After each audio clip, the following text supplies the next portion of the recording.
Diddy Kong Racing, the game that Nintendo needs to bring to Switch Online. A classic rare game and a staple on the N64. The N64 was no stranger to kart racers, but Diddy Kong Racing wasn't just a kart racer, it was an epic adventure.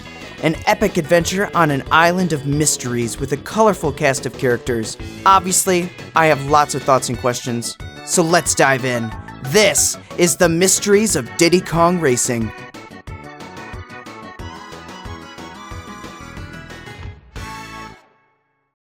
Why can Banjo talk?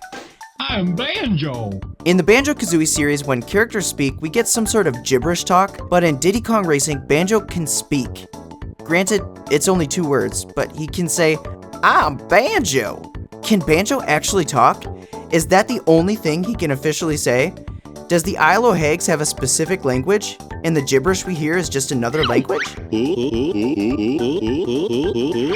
So many questions are crossing over between these 2 game series. And he's not the only one. Tip Top also can say his name while living in a world of gibberish.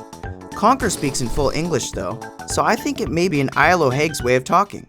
Tricky the Triceratops connection. The first boss we face in Diddy Kong Racing is Tricky the Triceratops. Those of you who are Rare fans will know that another Triceratops known as Tricky shows up in Starfox Adventures. Originally, these 2 were supposed to be the same character, but that changed somewhere along the line. Now we have 2 characters of the same species and of the same name. Well, a while back I asked Kev Bayless, the art director for Diddy Kong Racing and the voice of Tricky himself, and he said they're relatives. I like to believe there's a warp stone somewhere on Timbers Island and Dino Domain that leads to another warp stone to what is now known as Dinosaur Planet.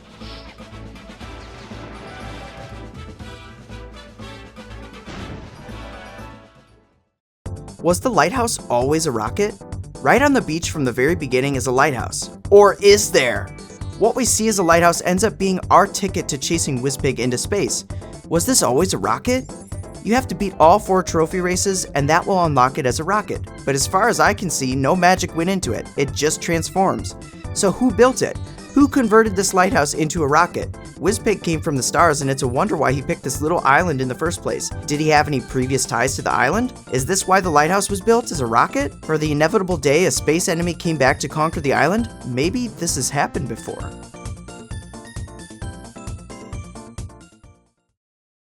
Who lives in Frosty Village? We get a brief glimpse as we race through Frosty Village of these houses that are all lit up. It's a nice aesthetic, but who lives in them? We never see any sort of NPC here. In fact, in the winter levels, the only NPC we see are the giant snowballs that roll down the hill in Snowball Valley. Could these be their houses? They're the only other characters we see, unless some of our cast live here, like Timber or Drumstick. Maybe they wouldn't mind living on an actual race course so they can practice. This actually makes a lot of sense for Drumstick in particular. Plus in the opening sequence, he's shown flying around one of the winter levels. And being the racing champion has to have perks, right? He's probably got a ton of silver coins and trophies, so maybe he owns all of the houses. Why don't the bosses stop Wizpig? Wizpig is a giant menacing force taking over the island, but against his giant magical space pig, we had a Triceratops, Walrus, Octopus, and a Dragon. All of comparable size. Not only that, but they hold on to an amulet that we need to challenge Wizpig himself. It's revealed in the manual that Wizpig actually used his magic on them to hold them back and cause them to only engage in racing with you. If you win the race, it weakens the spell until it eventually breaks, which is why we race them twice. Once to unlock the silver coin challenges, and another to receive the actual amulet. Taj is a weak genie. Everything I've ever heard about genies makes them these super powerful creatures. However, in Diddy Kong Racing, Taj the genie of the island gets pushed out of his mountain home by Wizpig. He appears to have a magic carpet for getting around and the ability to transform vehicles. That's it. Possibly some sleight of hand with these golden balloons, which, by the way, if these are required to get into levels, why wouldn't he just give us all the ones he has? The only good thing he can really do is give us tips on using the vehicles. Then he's sure to test us and waste our time. Gosh, get out of our way. Multiple Titis? Titi shows up as the guardian of each hub world lobby. He can be found in the middle for his challenges and time trials. But it doesn't matter which room you go to, he is always there. And not to mention when you unlock Titi and play as him, he's still there. Are there multiple Titis? Or is he an omnipresent force not bound by time? This could explain why he has time trial ghosts. He exists outside of time and can appear anywhere, at any time, simultaneously. Whoa. The Lost sequel. Diddy Kong Racing was a success, and plans for a sequel were being made, this time as Donkey Kong Racing. Utilizing your rideable animal pals like Rambi and On Guard, this game would have been so cool and seen the return of Taj.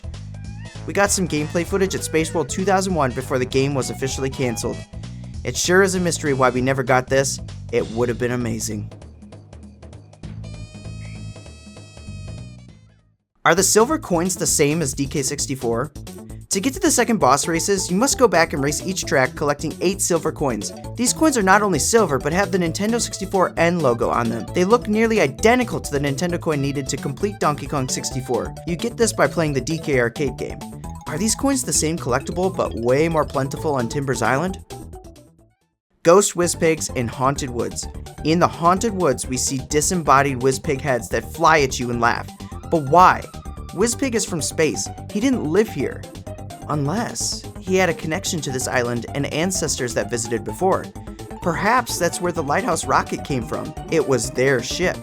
And the Haunted Woods is where they lived, and that's why we see these ghosts. The castles and structures we see were once their home. And now, the greatest mystery of them all. Why haven't we gotten this game on Nintendo Switch Online? This game, with online multiplayer, would be amazing, and when it's out, I'll host tournaments, so be sure to subscribe and keep an eye out. If you like this video, please drop an actual like on it and tell the YouTube overlords to push it out. Until next time, have a good one. Jiggylookback!